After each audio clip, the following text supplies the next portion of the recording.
do you want to do the intro today? Okay, give it your best shot. Really? It needs to be like short and sharp, and it needs to let the people know what they're gonna get from watching this video. Oh, they're gonna get cuteness overload. Alrighty, let me take over for a moment then. In today's video, I'm going to give Alocasias one last shot. I haven't had the best time looking after Alocasias, apart from the one you see in the background over there. My cupria is thriving. If nothing changes, nothing changes. In today's video, we're trying something completely different to see if that changes the trajectory of Alocasias in my collection. Because if they keep behaving like they have been behaving recently, their trajectory is downwards, straight into the bin.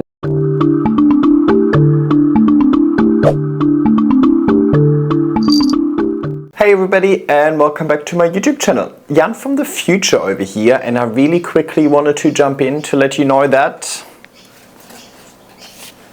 I was successful. Yay! I can't tell you how happy I am that I finally had success with my beautiful Alocasia Frydek. I can totally see why people are obsessed with this plant, and I'm so glad I didn't give up and I tried something new. But before we're having a look at how I managed to turn the corner of this Alocasia Frydek, let's take it back to Jan from 4 months ago when I first started setting up this experiment. Also, this is the moment where I would like to remind you that subscribing is for free, but honestly means the world to me. So if you haven't subscribed already, please hit the subscribe button, turn on the bell notifications, give this video a thumbs up, leave a nice comment. Engaging with my content and watching it is by far the best way for you guys to support me. But let's take it back to Jan from 4 months ago. We're starting another experiment. I have been talking about my Alocasia, specifically my Frydek, for quite a while now. I've done a 12-month transformation video on this plant, and it wasn't a transformation I was planning on. So yeah, needless to say, I feel like I've had very poor success with Alocasia Frydek, even the green velvet, Alocasias at large really, apart from the cupria you see in the corner over there. She's the only one really thriving for me. Now, when I speak about that openly on my YouTube channel, because I do love sharing my failures as well, I've had so many comments from people that actually have really great success with Alocasias. And most of them have one thing in common: they're using like some sort of semi-hydro setup, either leca or pon or something like that. I've heard from some people that they are using an organic aeroid mix and their Alocasias have success as well, but look, I've been trying for a while now and ultimately it's not really giving me the results that I want. So yes, I would love my Alocasia to look as gorgeous as my little baby bread, huh? So today I want to, well, fundamentally change the way that I grow this plant in an attempt to hopefully have better success. Little chicken pose. Wow, you're showing off today. And then if that was a great success, then this is maybe the way to go forward with the rest of my Alocasias as well. Yeah, why is this plant getting more attention than you? Aren't you so much more gorgeous? You're so much more gorgeous. Spankies.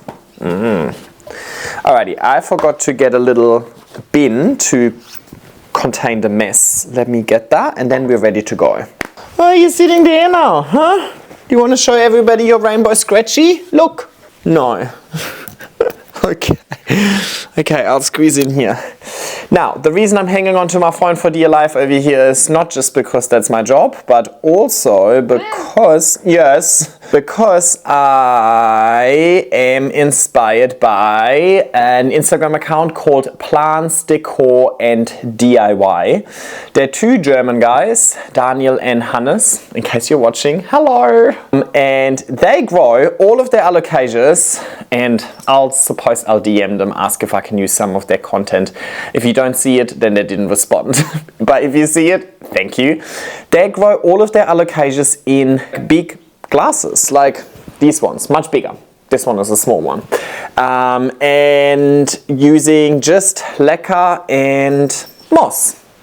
So I figured, you know what, that is actually easy enough. I do feel comfortable growing in moss because I grow majority of my plants on moss poles, and when I do that, majority of the plant is growing on the moss. I actually have a much better time looking after the plant that is on the moss pole than the part of the plant that's in the pot. So I figured it is something different for me, but it is not like really different, you know what I mean? Those two guys have such great success growing them in Germany, which is not known for tropical climate. So I figured if they can do it in Germany, then I should have an okay time replicating this in Sydney. I hope. So what I've done is, well, obviously we need the plant. I went out and bought some hydro clay pebbles, aka leca. Actually, that makes me think, is leca the official name of these clay pebbles, or is leca just a brand? Ah, no, okay. Leca stands for lightweight expanded clay aggregate. Okay, so leca is not the brand.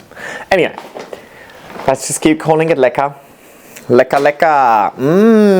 In German, lecker, and I think Dutch, Afrikaans as well. Lecker is yummy. Lecker.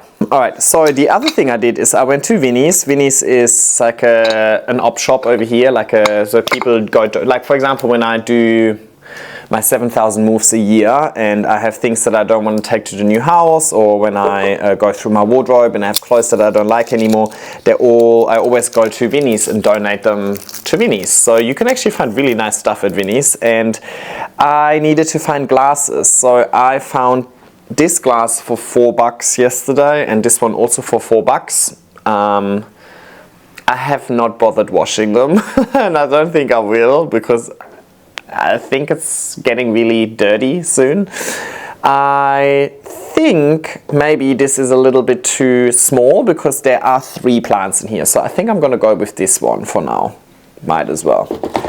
Alright, I will try and peel that sticker off. I reckon they have reduced that from whatever it was before to $4, because this is the 3rd label I can see that was stuck on there. And of course they're using a glue that cannot be peeled off. It's fine, once the moss is in there you can hardly see this. This plant is currently in like a naughty corner anyway. It's getting light, but it's not getting a prime spot because, yeah, it's not looking that nice. So I need to free up this plant from its existing medium first. I'm quite lucky because it is tree fern fiber heavy. Now you can see the leaves, the roots are actually really healthy. Actually there's a bit of mold in there, as you can see, but the roots look super healthy. I don't know why the leaves are looking so manky. Now because it's quite tree fern fiber heavy, this should flake apart very easily. I can see one extra corm over here actually, but I'm just going to leave that because these all grew from corms that were left in the pot when the mother plant died. So I never really propagated them purposely. So I'm just going to keep them in there in case something goes wrong again. Well, it can just sort itself out, huh?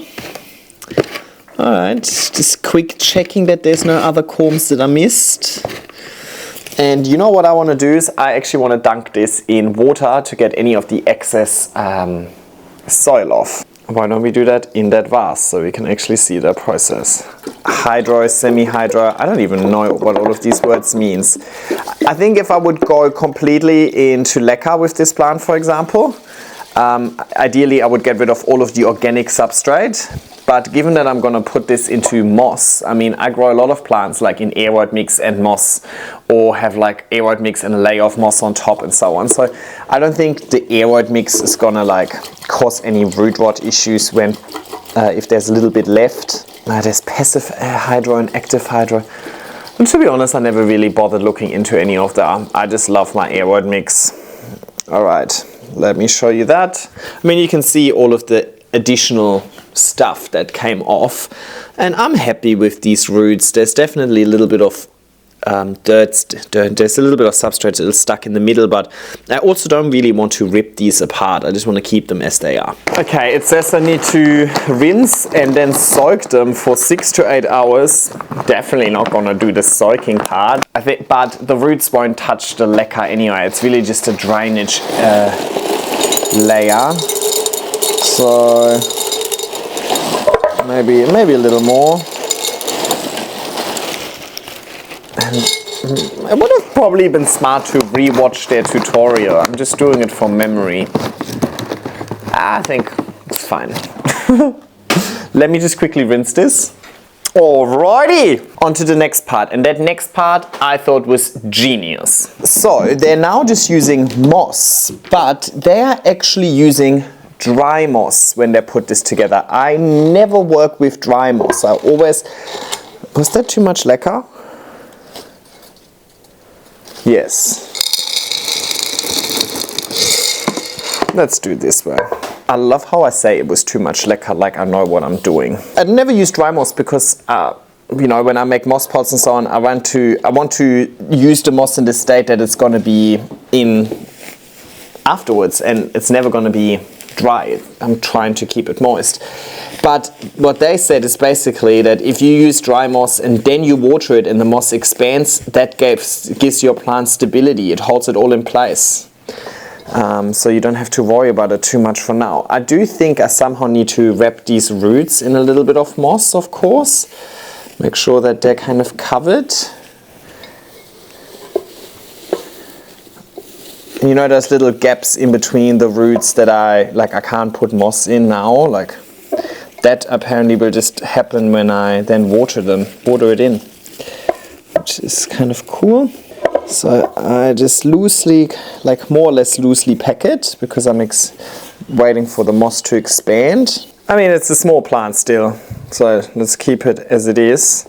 Alrighty guys, I just put a little bit of CCS in some water and let's water this in. I think right now we don't need to be very careful with how much water we use because we're going to drain all of the excess out. But I'm gonna put you on a little time lapse to see if we can actually watch the moss expand.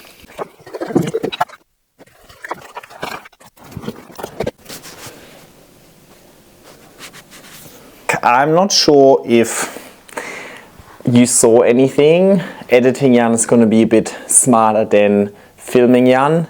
So the water level is currently a bit higher than the layer of lecker. My understanding is that you don't want the water level to be higher than the lecker. So I'm gonna pour a little bit out of here.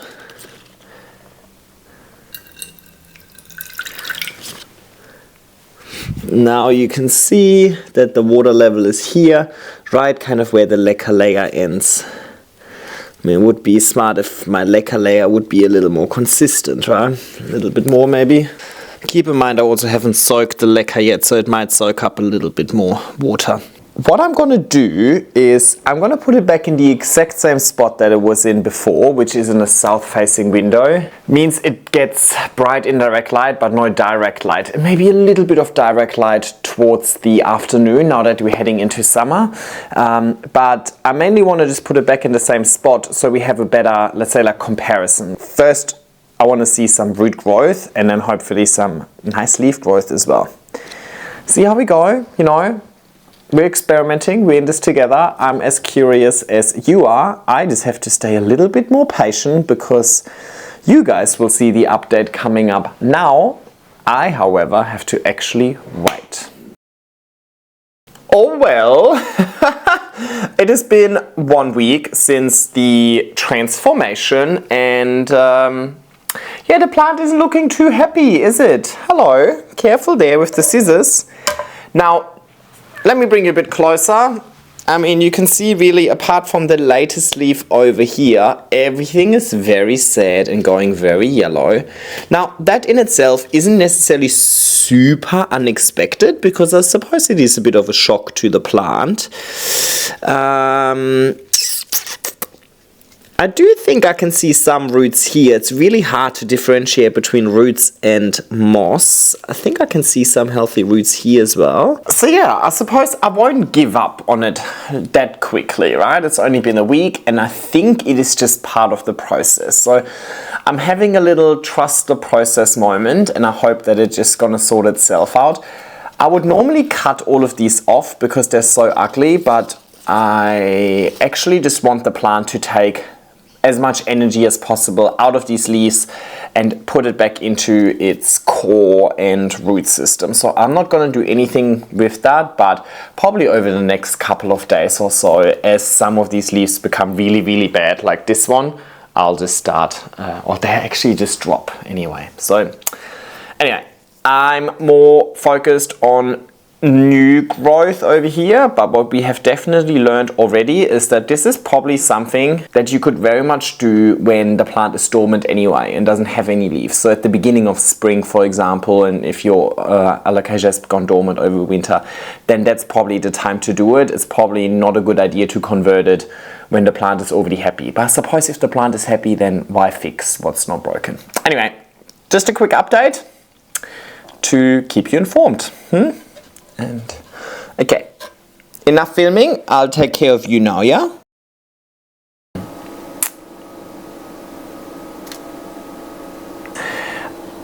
We're still at early stages, but my lesson learned over here is that if you're doing something fundamentally different with a plant, you will induce shock. So as a result of that, it is completely normal for the plant to also go through shock and throw a bit of a hissy fit.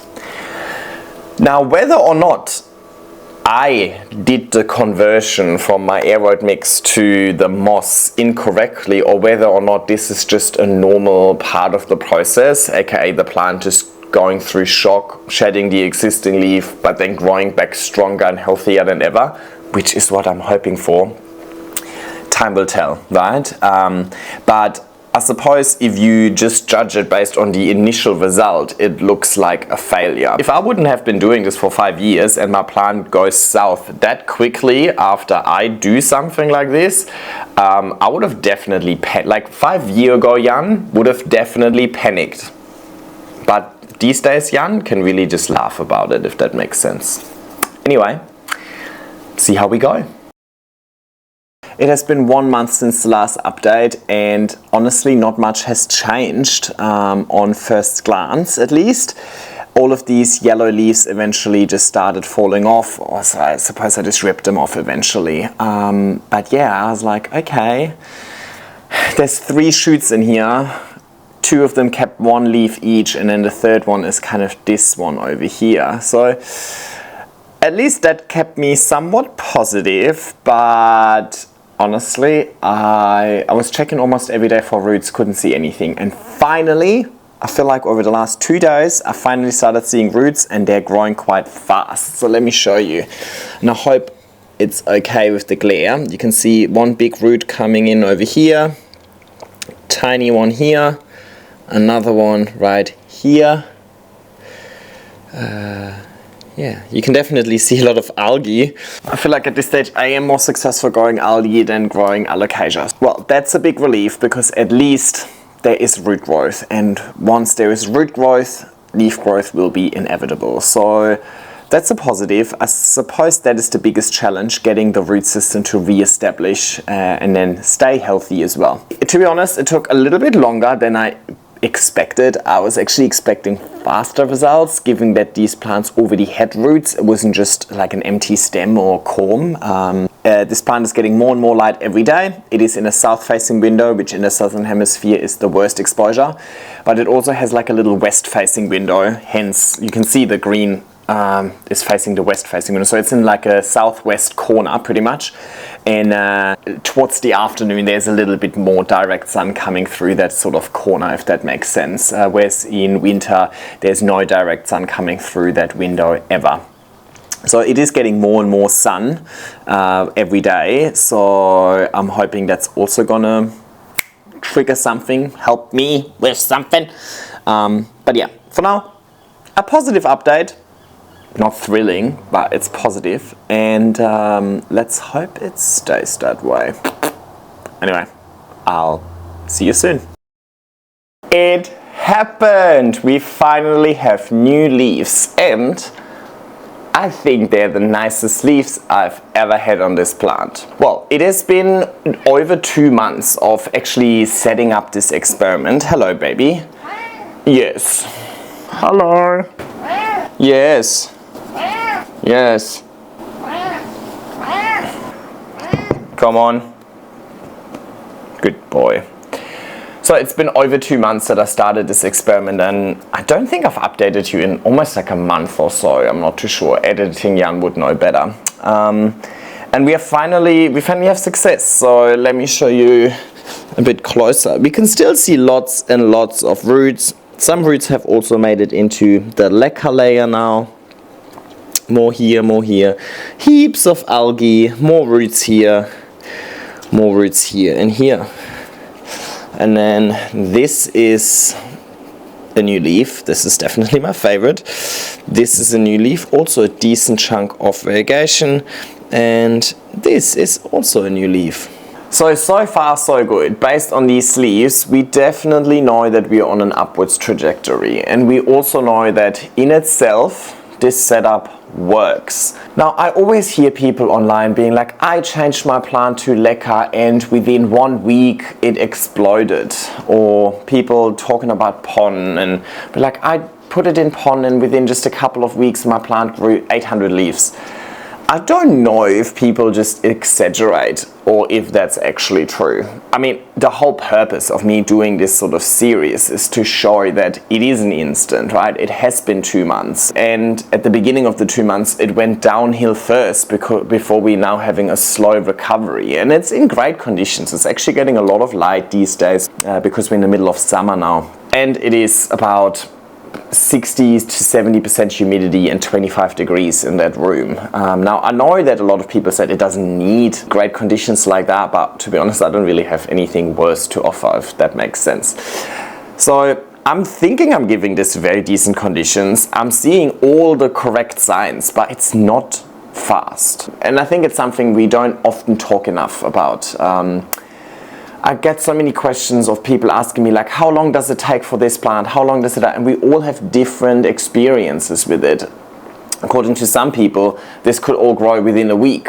It took me 2.5 months to grow this. So when it comes to timing and speed of growth and so on, I don't think there's a hard and fast rule, and we just got to work with nature and we got to stay patient. And I mean, it's a part of this hobby that's kind of keeping it interesting as well, but I don't think this is often coming across on the internet, right?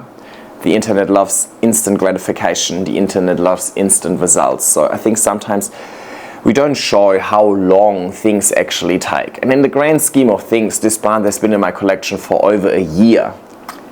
And I don't really have a year and a half by now, to be honest, and this is all I've got to show for, right? So I was actually expecting it to be a little bit faster, but I'm not fussed about it taking its sweet time. As long as it's doing something, I'm happy to stay patient, and I'm really, really happy with the leaves that it's showing so far. Now, I'm really curious to find out if subsequent leaves thereafter are now going to be much faster, because, well, with every leaf that the plant grows, we have more leaves to photosynthesize, so more energy and so on. So let's see if we're seeing a significant increase in speed or not, but which kind of goes against what I just said in my little rant, right? My little rant was all about staying patient, and I'm demanding larger and faster leaves. Anyway, let's monitor this plant for a little bit longer before we come to a conclusion. So I'll see you soon. And we are back. It has been just under a month, and we are finally seeing some more rapid growth. Let me show you. Remember how I have 3 shoots in here? Well, each of these 3 shoots have now given me their at least second leaf. Shoot number 1, this one over here, really, really beautiful variegation. Shoot number 2, that is the most mature one. This was the previous leaf. Absolutely love how when these leaves are hardening off, the green gets really, really dark. Amazing contrast to the really pristine white.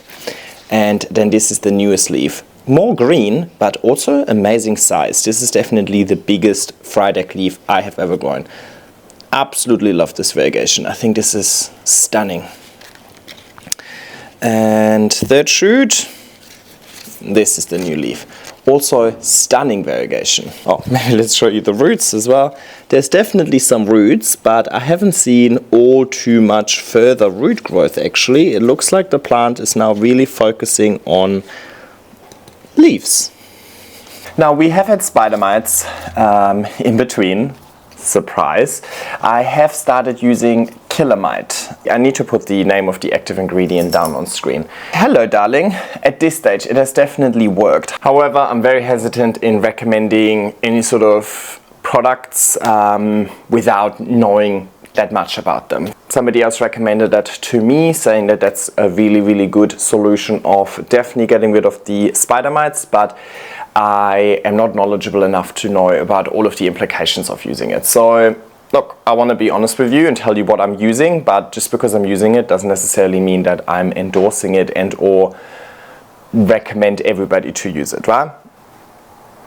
Apart from that, absolutely nothing has changed, and I suppose why would I change anything? Whatever I'm doing at the moment is clearly working, so let's just keep doing what I'm doing and we'll check in soon. I really want to see whether the more rapid speed of growth is now going to continue or if it's going back to being a bit slower, or like, you know, interesting to see what this plant is going to do over the next couple of weeks, months, I don't know, but this is definitely the biggest I have ever managed to grow this plant. This is the most success I have ever had with this plant, so I am very happy. It's already a success story, but let's see how far we can push it. Alrighty, and here we are. I mean, since the last update, which was only 3 weeks ago, we have had new growth on all 3 shoots. You can kind of identify them by being the lightest one in color.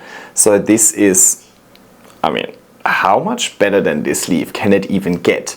Beautiful leaf, perfect amount of variegation, and probably over the next 2 or 3 weeks, the green parts will also fade to being a little bit darker like they are in these older leaves.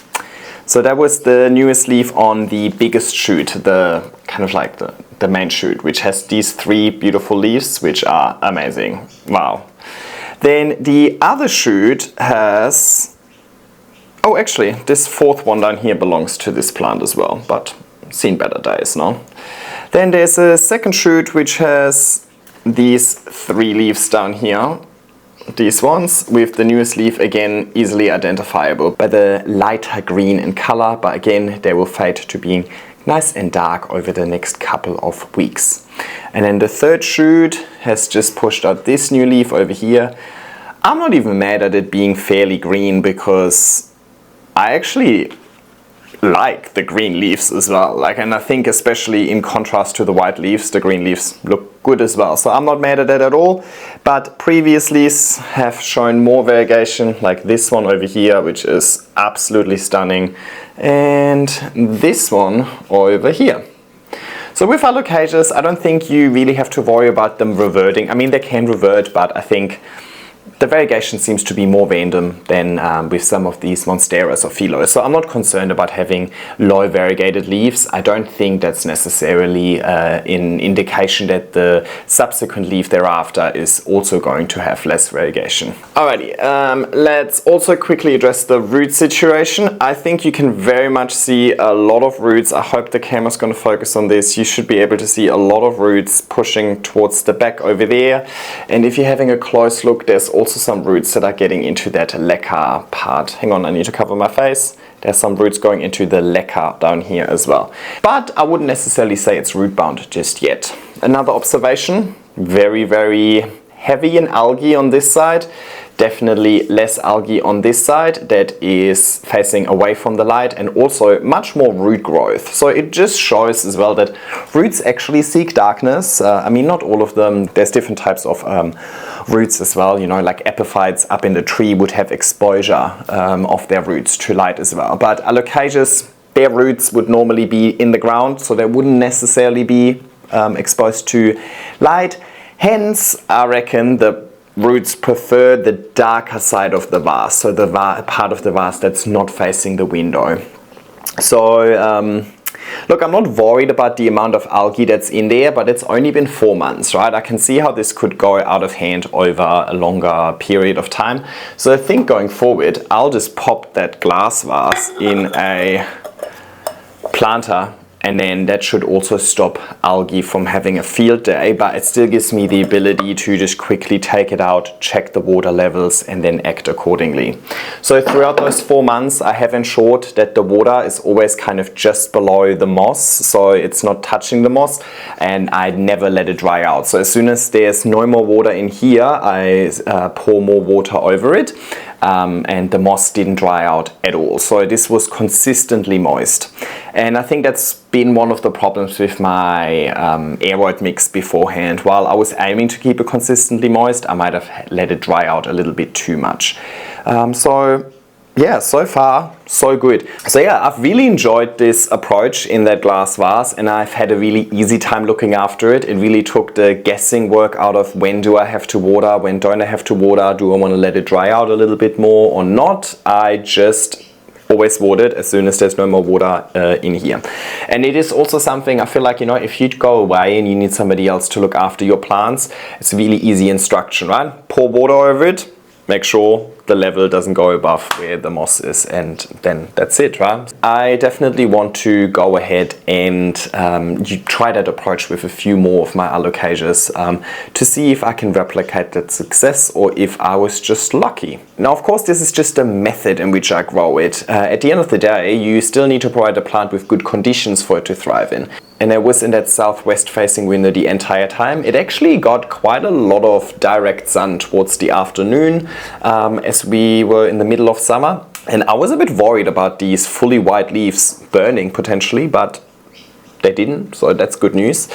The humidity in here was actually quite high, I would say between 60 to 70%, and it was really warm. It was between 25 to 28 degrees in this room over here. So very good conditions, very similar to the conditions that I've always grown it in, but it never previously liked the conditions. So I think the conditions that I used to grow it in weren't incorrect. They were setting the potential. I was just not realizing the potential through my method. So this method seemed to have realized the potential much better. Now, is that the only way of growing this plant? Absolutely not. I've seen many people online have success growing it just in leca, in pon, and so on.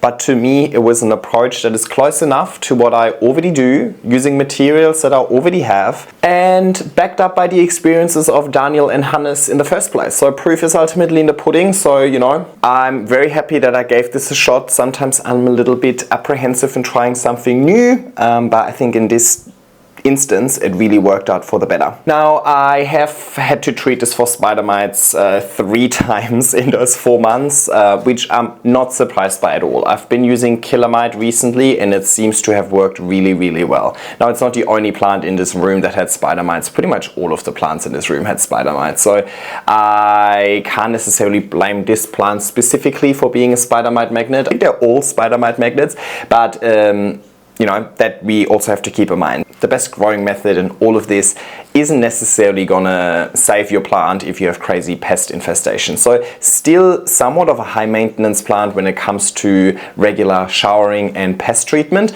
but the watering experience has been really, really easy. And I think the result is really rewarding. It's very much turning into one of my favorite plants. I deliberately did not rotate it. I have all of the growth on one side because that's how I like to grow. It takes up slightly less space this way, but also it just gives me that beautiful presentation side that I'm usually after with my plants, right? But of course you could use the same approach and just continuously rotate it around to create a nicer 360-degree look. I mean, you can see these older leaves are slowly kind of getting really droopy, and they, you know, eventually the spider mite damage will probably catch up to them as well. So I think multi-planting them will also ensure that you know, older leaves, as they deteriorate, are replaced by newer ones, and you always have a good look. So I would definitely recommend that, but I think you still got to be patient, especially considering this was also like the best few months of the year over here in Australia. But maybe this plant is going to thrive during the autumn and winter months as well. I suppose we'll find out, but I'm so happy with this plant that I really wanted to just capture it now in case it turns to again. And last thing is, of course, I also provided nutrients. I provided a week dilution of my GT Foliage Focus with every watering that I do. Suppose because there's no runoff, eventually it would be a good idea to just really flood the vase with just water and let it drain thoroughly to make sure there's no mineral buildup. But so far I haven't noticed any sort of issues. Now, of course, also at some stage I will need to repot it and get it a bigger glass vase, and I think the most challenging part here is getting nice big vases. I have been going to Vinnie's all the time now and looking for like more glass vases and so on, and I couldn't really find any really nice ones recently. So if anybody has recommendations where to source some good old glass vases, that would be amazing, because, well, a repot will be inevitable, but for now I think there's still a bit more room for roots. It's not looking auto root bound. And look, I think that's all I have to say. Again, wanted to give a big shout out to Daniel and Hannes for introducing me to this method, for also allowing me to use some of your content in this video, and for sharing your knowledge. If you are German, I would definitely recommend following them. If you are not German, I think you can still follow them, but you might just need to rely on the visuals. Anyway, if you've watched all the way, leave a little red cross in the comment section, because, well, this was a very successful rescue. Make sure to also give the video a thumbs up, and hopefully I'll see you in my next video.